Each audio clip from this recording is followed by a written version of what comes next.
مفتی صاحب، وطر میں دعائے قنوت پڑھنا واجب ہے یا کوئی اور دعا پڑھ سکتے ہیں؟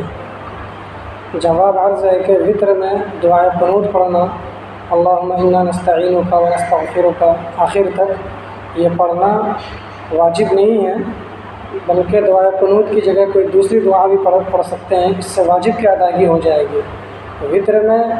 وطر کی تیسری رکعت میں اللہ اکبر کہنے کے بعد دعا پڑھنا واجب ہے، چاہے وہ دعائے قنوت ہو چاہے وہ کوئی اور دعا ہو۔ البتہ دعائے قنوت پڑھنا یہ زیادہ بہتر ہے دیگر دعاؤں کے مقابلے میں۔ چنانچہ جو شخص دعائے قنوت نہ پڑھے یا ان کو یاد نہ ہو، وہ ربنا آتنا فی الدنیا حسنہ وفی الآخرۃ حسنہ وقنا عذاب النار بھی پڑھ لے تو بھی واجب کی ادائیگی ہو جائے گی۔ قنوت واجب ہے، جو دعائے قنوت نماز میں وطر کی نماز میں پڑھی جاتی ہے عموماً، وہ ضروری نہیں ہے، اس کا پڑھنا واجب نہیں ہے، صرف مطلق دعا پڑھنا واجب ہے۔ مفتی صاحب، نووارد کا قیام کی مقدار کیا ہے جس سے فرضیت ادا ہو جائے؟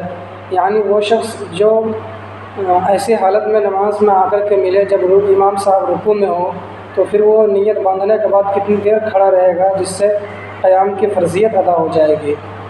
جواب عرض ہے کہ جب امام صاحب رکوع میں ہو اور بعد میں آ کر کے کوئی رکعت میں شامل ہو، تو جیسے ہی وہ اللہ اکبر کہہ کر کے ہاتھ باندھے گا، یہ ہاتھ اللہ اکبر کہتے ہوئے ہاتھ باندھنا یہی قیام ہے اور اسی سے فرضیت ادا ہو جائے گی۔ اسے تکبیر تحریمہ کہتے ہیں، اور تکبیر تحریمہ حالت قیام ہی میں ہوتا ہے، اور تکبیر تحریمہ کہتے ہوئے اور پھر اس کے بعد تکبیر تحریمہ کہنے کے فوراً بعد رکوع میں جاتے ہوئے جتنی دیر تک وہ کھڑا رہا، وہ قیام میں شامل ہو جائے گا اور فرضیت ادا ہو جائے گی۔